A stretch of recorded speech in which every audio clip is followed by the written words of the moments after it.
David Bowie's debut album, the eponymous David Bowie, is not a well-known or highly regarded album. And yet, there is one thing that it has going for it, because here, for the first time, we meet the most long-lasting, elusive, protean, weird character he ever created. I am talking, of course, of the character that appears on the cover, and in the album title, David Bowie. David Robert Jones changed his name to David Bowie in September 1965, apparently following the advice of a successful manager called Ken Pitt, who warned him that there was another David Jones on the rise, the singer who would soon become famous as a member of the Monkees. He took the name from the Bowie knife, and later said he did it because he wanted to be an artist who cuts through the lies to reach the truth. It became the stage name he would be famous for. It took another year until Pitt assumed the role of Bowie's manager, and set about to change his style. Pitt recognized Bowie's charisma and creativity and envisioned him as an all-around entertainer, not just a rock and roll singer.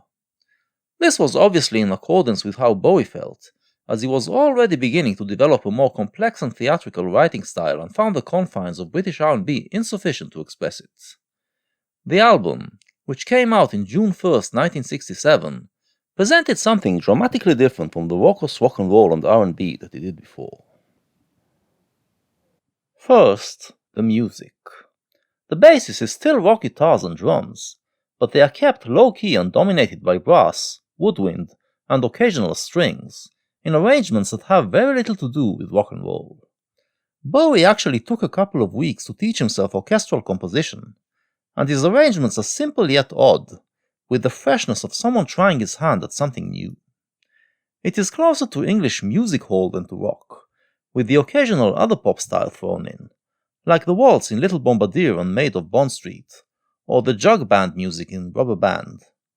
In accordance with the spirit of 1967, the album is also filled with delightful sound effects, reaching their climax in the closing track Please Mr. Gravedigger, where there is no music, just sound effects.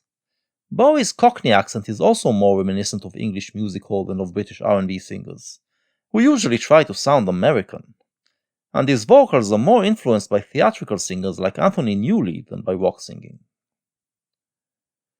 The theatricality is found in the lyrics as well.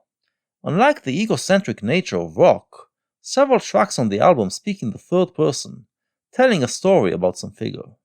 Uncle Arthur, Little Bombardier, She's Got Medals, Silly Boy Blue, and Maid of Bond Street are all of this kind, and the first three even have 3 acts, like a theatre play.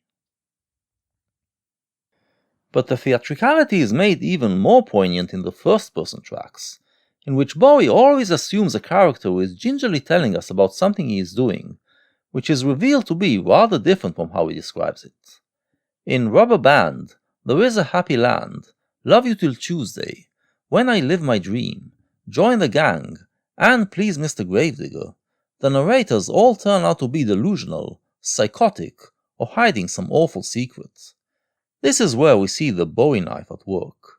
By assuming characters we meet in real life and adopting their rhetoric, he cuts through the lies they are living and spreading around. What distinguishes a Bowie knife, however, is that it is sharp on both sides. Bowie displays this double-edged quality in We Are Hungry Men, a track built like a dialogue in which both sides are exposed in their monstrosity, and both criticizes leading humankind to its doom. Another track that somewhat shows it is Silly Boy Blue, in which both the rebellious boy and the Buddhist order he is part of are criticized. Thematically, the album already displays some of the themes that would become Bowie trademarks. The opening track, Uncle Arthur, provides the basic blueprint, describing a grown-up man who is unable to leave his mother's house. This is a rather cliched character, but the story of an eccentric Englishman who finds it hard to adjust to society's norms is the model Bowie expands on into various and bizarre realms. The transgender in She's Got Medals, the lonely man in Little Bombardier, the messianic raver in We Are Hungry Men, the failed disciple in Silly Boy Blue, the murderer in Please Mr. Gravedigger. Bowie sympathizes with the outsiders, the ones who do not conform, although he shows the dark sides of their existence as well. Another characteristic of this outsider position is voyeurism. In Rubber Band, Love You Till Tuesday, and Please Mr. Gravedigger, the singer is standing in the shadows, watching someone else and describing what they're doing, but in the end we learn more about the singer than about the subject of his song. This mold would reappear in Bowie's future works, in different ways. The album already displays Bowie's ability to cut into what is going on around him, dress it up and present it in a loving yet critical way. The obvious Englishness that pervades every track is meant to put us right in swinging London, the capital of the pop world in the mid-60s. 1967 was the year that youth culture switched from mod to hippie, and it is reflected sharply in the album. The mod's obsession with clothes and external looks, which Bowie was enthusiastically a part of in recent years, here comes off as hollow. In Sell Me a Coat and Maid of Bond Street, the heroes use fancy clothes to mask the emptiness they feel inside. But the hippies fare no better. Their wish to return to childhood innocence is mocked in There Is a Happy Land, which shows that childhood isn't that innocent. Their utopianism is also mocked in this track as well as in We Are Hungry Men, and their spirituality comes off as flippant in Silly Boy Blue.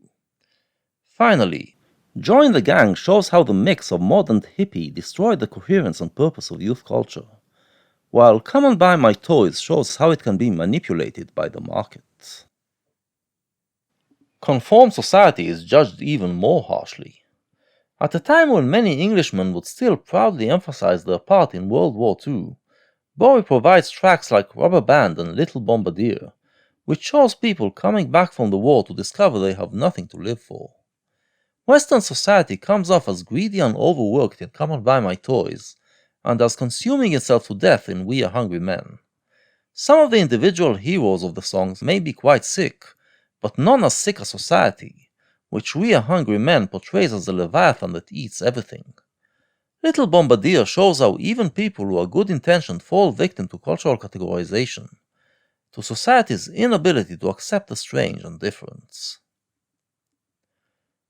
Bowie, then, already puts himself outside any group, refusing to commit to any existing way of life.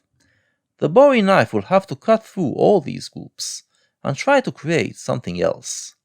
One track suggests that it is possible. She's Got Medals tells of a hero who manages to come to terms with her eccentricity and make it work in her favor, escape categorization, fool the system, and live the life she chooses. This is the model that David Bowie, the character who first presents himself to us in this album, will follow. The album, it seems, was meant to be a step forward for pop, taking it from juvenile and simple rock and roll into something more sophisticated and artistic. But if that was the intent, it failed miserably, because on the same day this album saw light, June 1st, 1967, another album came out and changed the game. The Beatles' Sgt. Pepper's Lonely Hearts Club Band used essentially the same ingredients, reflections of youth culture in swinging London, sound effects and clever orchestrations, blending of theatricality and straightforward pop, but they did it much more originally and imaginatively, and with music that rocked much harder. The tables have turned. While until now pop was seen as sophisticated and rock and roll as juvenile, from here on rock would be the sound of profundity and sophistication, and the kind of pop that David Bowie offers here would be considered superficial. For the first and last time, Bowie would be out of tune with his times, and for many years later preferred to make everyone forget that he ever made such silly music. Unlike his subsequent albums, this one was never reissued in all those times he repackaged and republished his back catalogue. It is also one of a handful Bowie albums that would have no impact on the history of pop. But it did have some impact on Bowie's career, because it did impress some people. Some radio producers liked what they heard and thought the style was unique, and the result was that Bowie started to be regularly invited to do performances on radio shows, performances that helped him promote his next albums. Before the Ziggy period, this was the main outlet for Bowie to peddle his stuff. No less importantly, Mime artist Lindsay Kemp was taken by the theatrical flair of the album, and invited the 20-year-old to join his troupe. Working with Kemp would make Bowie an even more all-around entertainer, and would be an important step in turning him into the artist we know.